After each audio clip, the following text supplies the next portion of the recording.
Não é com ovo de Páscoa, não é com chocolate, mas é com o sangue do Cordeiro Pascual. O pecado não é sobre-humano. O que é sobre-humano é a graça que se manifesta salvadora a todos os homens. É essa graça que te faz vencer. É por intermédio desse pacto, dessa nova aliança. É por intermédio desse Cordeiro. É por intermédio dessa Páscoa que você vai dizer: pecado, tu não tem mais domínio. Eu não estou mais debaixo da lei. Eu estou debaixo dessa graça salvadora. Porque nós fomos comprados com um alto preço, um preço de sangue, de aliança com o Cordeiro de Deus que tira o pecado do mundo.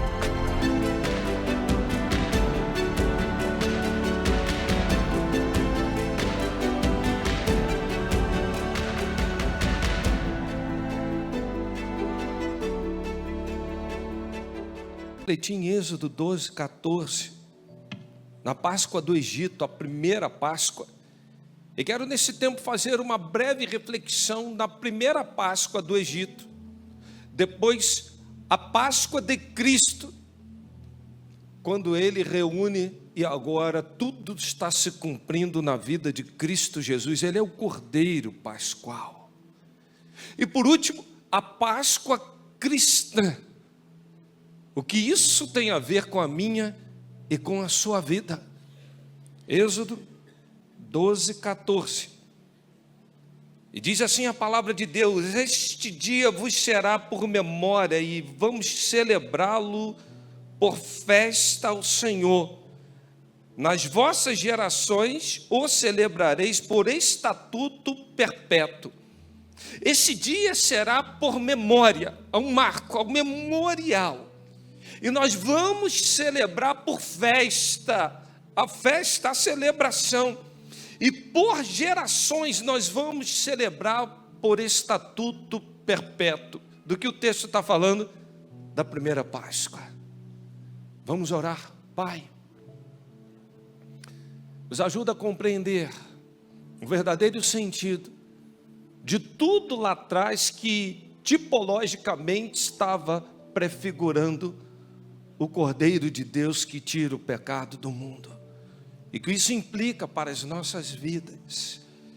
E que saiamos daqui, Deus, cheios do teu poder, festivamente celebrando para a glória do teu nome. Oramos em nome de Jesus. Amém. Se perguntássemos para você, o que é Páscoa? O que simboliza a Páscoa? Muitos vão falar que a própria terminologia quer dizer passagem, mas passagem de quem ou de quê? O que sucedera? Eis que o povo de Deus estava vivendo um grande cativeiro e era preciso uma grande libertação.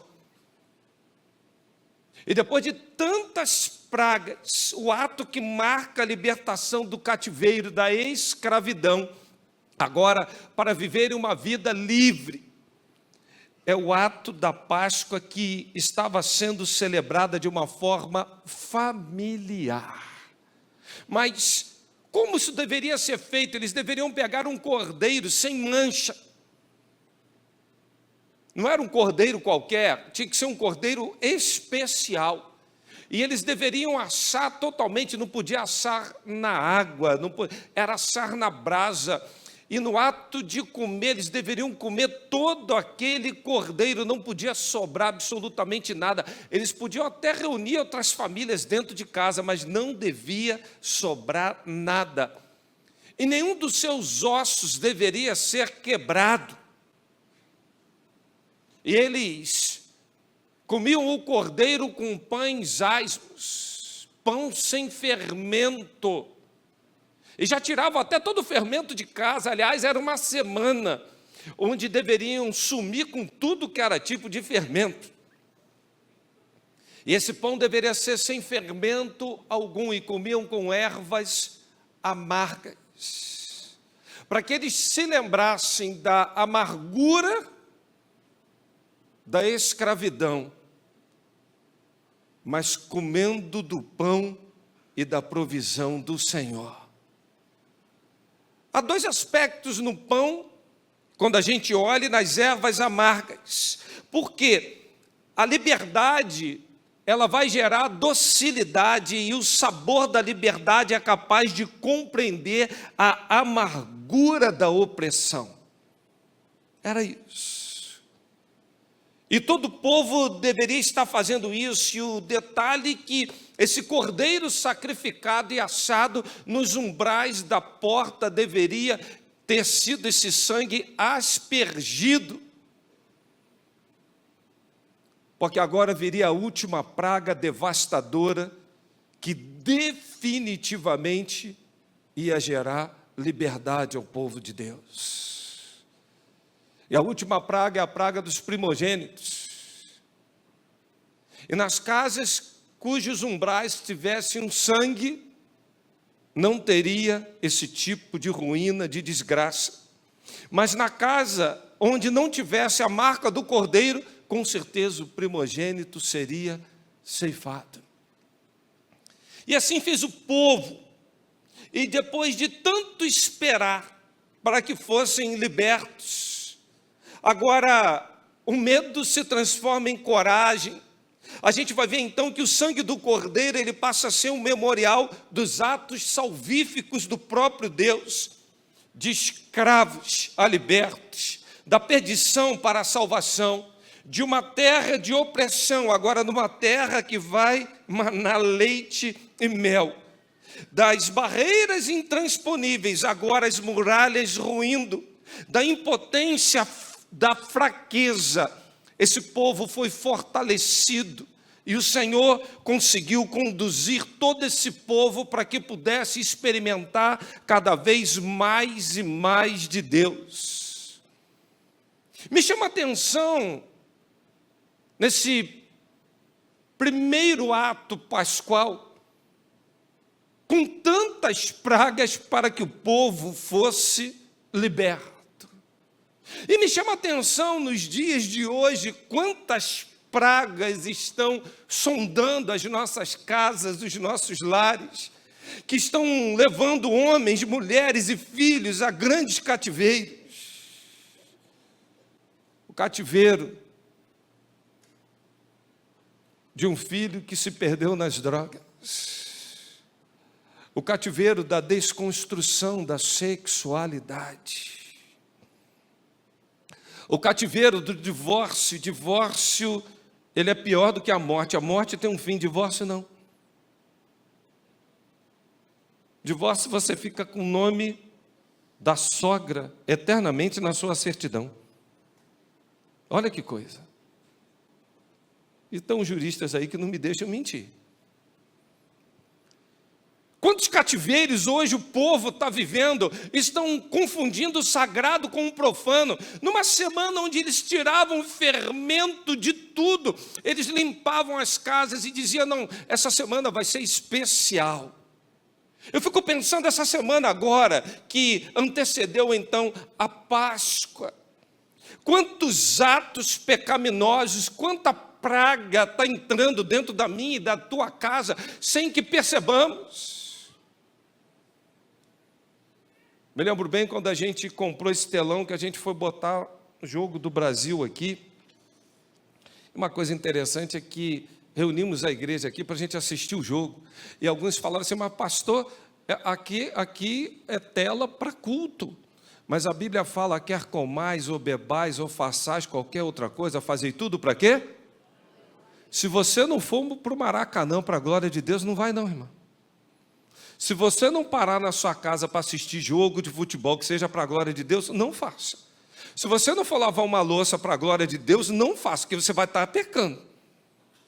Se tudo que fazemos, devemos fazer para a glória de Deus, qual o problema de ver um jogo de futebol? Ah, pastor, mas aqui às vezes o camarada ali que está narrando pode falar um palavrão. Eu lhe pergunto, na sua televisão da sua casa, você assiste jogo de futebol, sim ou não? A sua televisão, as coisas na sua casa são consagradas ao Senhor, sim ou não? E por que lá você assiste e aqui você se escandaliza?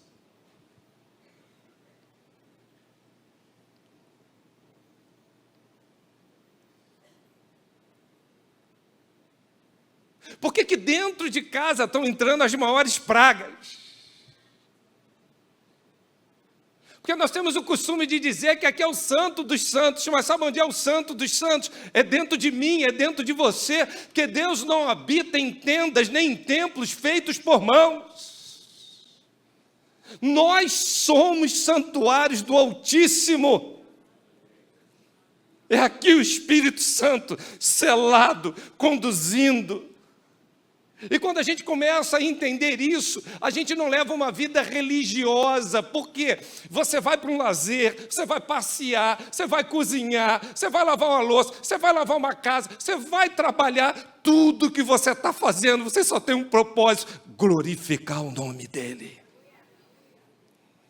Não é aqui, mas é ao sair daqui. Porque ao sair daqui tem um monte de praga que está rondando a tua vida, a tua casa, a tua família. E era isso que estava vivendo o povo. As pragas chegando para gerar o quê? Castigo, para que eles pudessem entender e libertar o povo de uma vez por todas. A primeira Páscoa está simbolizada por tantas pragas. E me chama a atenção que até os dias de hoje, as nossas casas estão convivendo com algumas pestilências, algumas pragas. Eu não sei se você percebeu agora, esses últimos tempos, eu estou convivendo com uma praga dentro de casa chamada cupim. Tem uma andança por aí de cupim. Irmãos, aquele bicho, meu pai do céu. Você tira, ele vem de dentro do concreto, aquilo na brota do chão, aquele troço. Que praga é aquilo? Você bota remédio, faz tudo, daqui a pouco você bota, repõe o armário no lugar, vem aquela praga, come o armário todinho. Você chama uma empresa especializada, tenta fazer o que for, irmãos, está uma luta.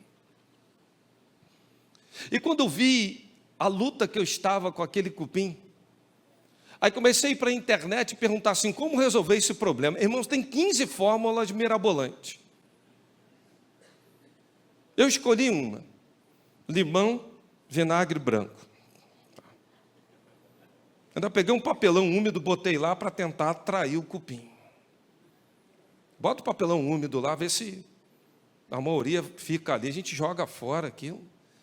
Mas no momento em que eu fui fazer isso, eu fiquei pensando nas pragas que estão dentro da minha casa, da minha família, e que tipo de remédio, ou que adoção de medidas eu tenho tido para combater isso.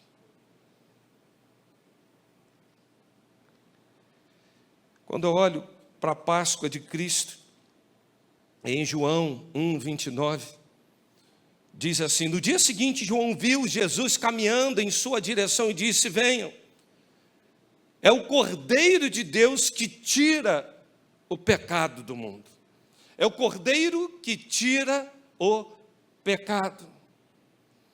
João Batista veio ver Jesus e o identifica como o Cordeiro de Deus, numa referência messiânica, na referência da Páscoa, na referência do Cordeiro Pascual que havia sido sacrificado. Aquele cordeiro que dava aquela cobertura por intermédio, simbolicamente, daquele sangue nos umbrais das casas. Agora esse sangue fora vertido numa cruz.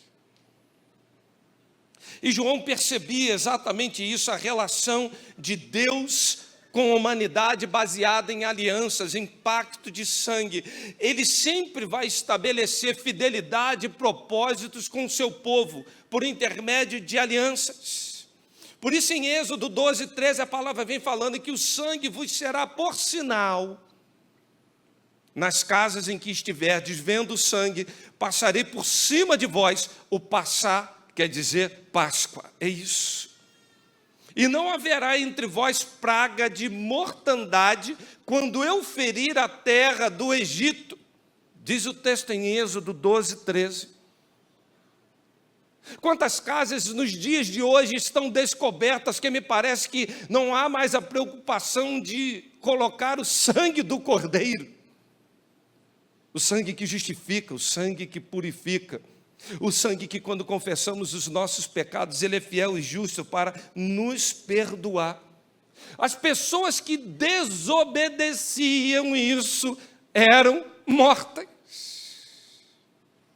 E pela desobediência hoje, a distração, a gente está preocupado com a tela da igreja, a gente está preocupado com o batistério da igreja. O que é mais sagrado, o batistério da igreja ou a piscina da tua casa? Depende da forma como você usa. Ambos estão e deveriam estar consagrados para o bom uso, para a glória do Senhor.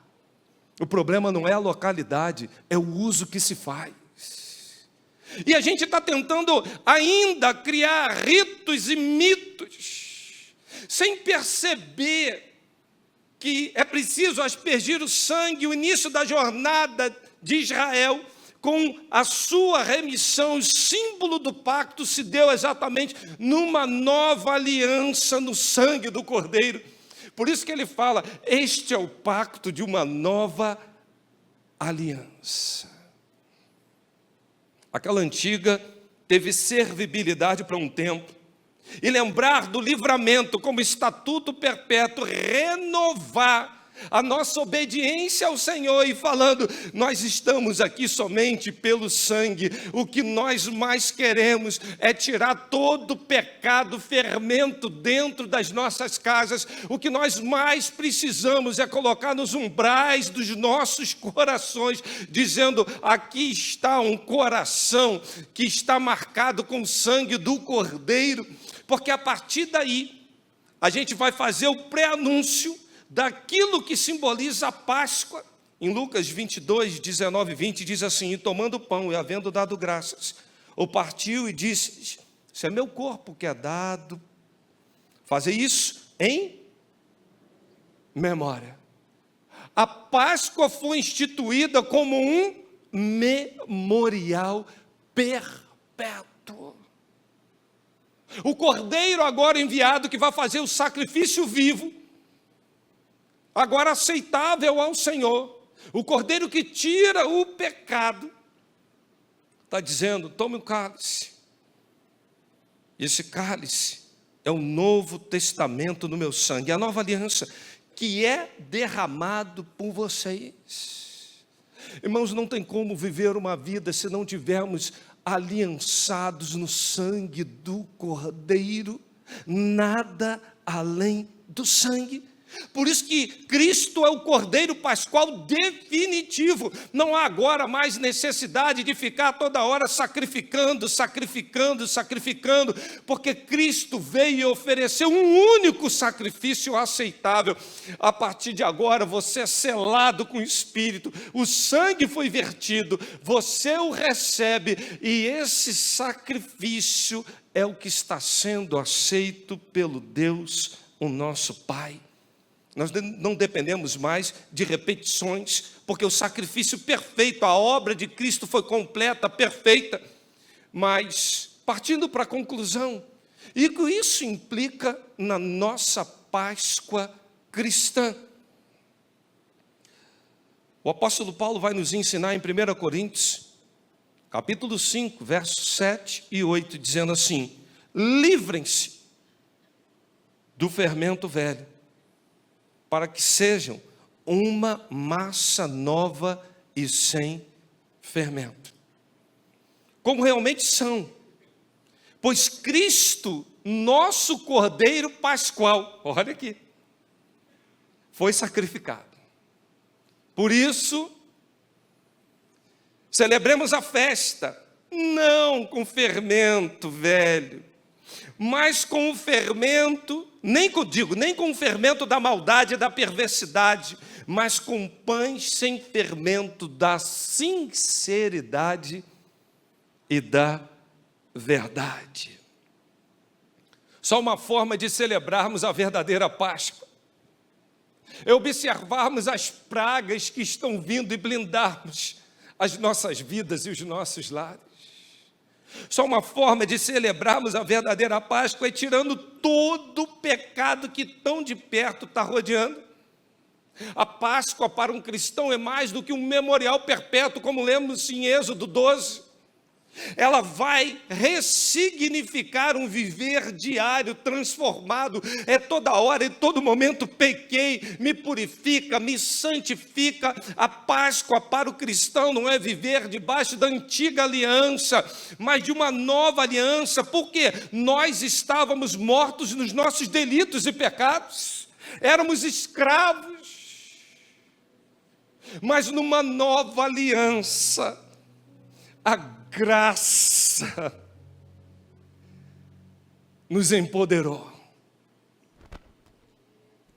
E é por intermédio dessa graça que não vai entrar nenhuma praga na tua casa. É por intermédio desse novo pacto, dessa graça, que nenhuma condenação há. Não é com ovo de Páscoa, não é com chocolate, mas é com o sangue do Cordeiro Pascual.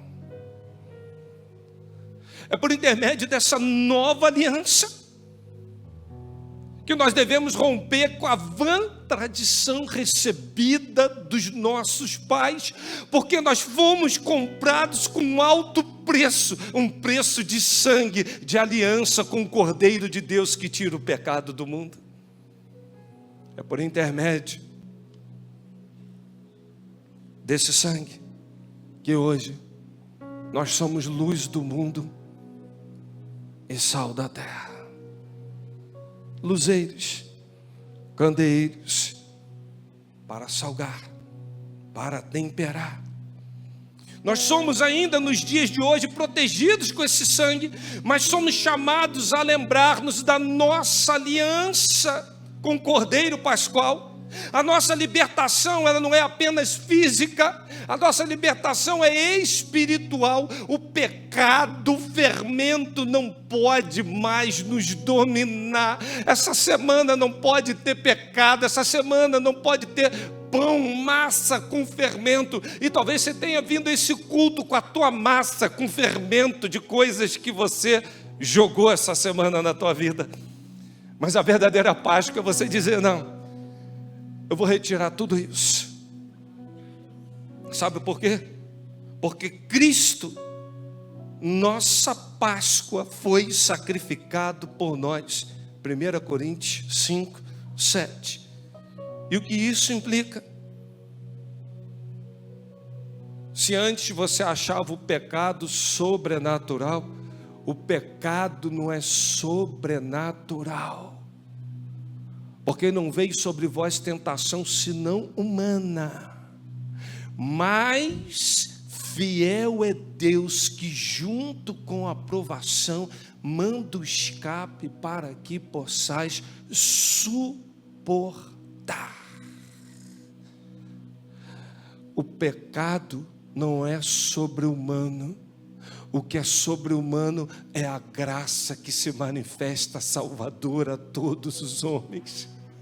É essa graça que te faz vencer. É por intermédio desse pacto, dessa nova aliança. É por intermédio desse Cordeiro. É por intermédio dessa Páscoa que você vai dizer: pecado, tu não tem mais domínio. Eu não estou mais debaixo da lei. Eu estou debaixo dessa graça salvadora. O que isso implica? Implica que o menor fermento pode levedar toda a nossa massa. O menor pecado pode alterar tudo. Por isso Efésios 4 fala: revistam-se do novo homem, criado à imagem e semelhança de Deus, em justiça e em santidade, provenientes da verdade. O que isso implica, irmãos? Nós devemos nessa Páscoa jogar fora todo o fermento velho. Sabe o que é fermento velho? Maldade, malícia, imoralidade, as obras da carne. Não há como participarmos de uma mesa farta, não há como trocarmos chocolate, não há como a gente participar de ceia, de mesa do Senhor, se o verdadeiro sentido pascual do sacrifício de Cristo, aquilo que outrora estava acontecendo lá em Êxodo 12, era apenas uma tipologia, era um protótipo do cordeiro que viria para fazer o sacrifício definitivo. Agora, para que jogar fora?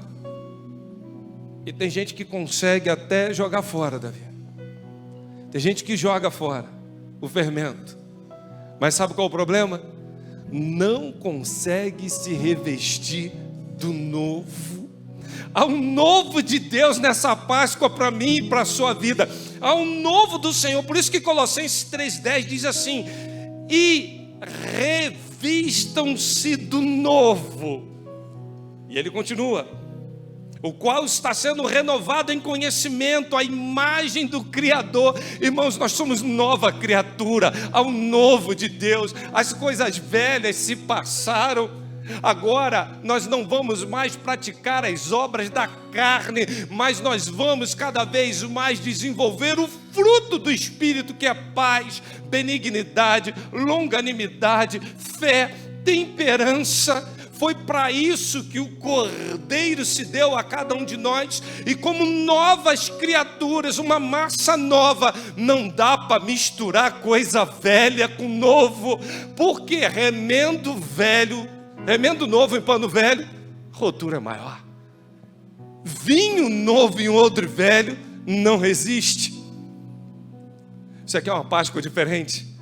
Fala: na minha vida eu não quero mais remendo nenhum. Fala aí. Fala em alto e bom som. Na minha vida eu não quero remendo nenhum. Na minha vida eu não quero remendo nenhum. Na minha vida eu não quero estar com vaso antigo, se eu quero um vinho novo. Há um novo de Deus nessa Páscoa. Portanto, nós também, que rodeados de uma tão grande nuvem de testemunhas, devemos deixar todo embaraço e o pecado que tão de perto nos rodeia, e corramos com paciência a carreira que está proposta, olhando para Jesus, autor e consumador da fé, a qual pelo gozo que lhe está proposto suportou a cruz, desprezando a afronta, e assentou-se à destra do trono de Deus. Hoje, sua Páscoa vai ser diferente, numa aliança eterna, mais do que proteção, mais do que um memorial. A Páscoa que nós vamos celebrar hoje é uma Páscoa com sinceridade e verdade, sem fermento nenhum, olhando para Ele e dizendo: eu sou livre, eu quero experimentar o novo.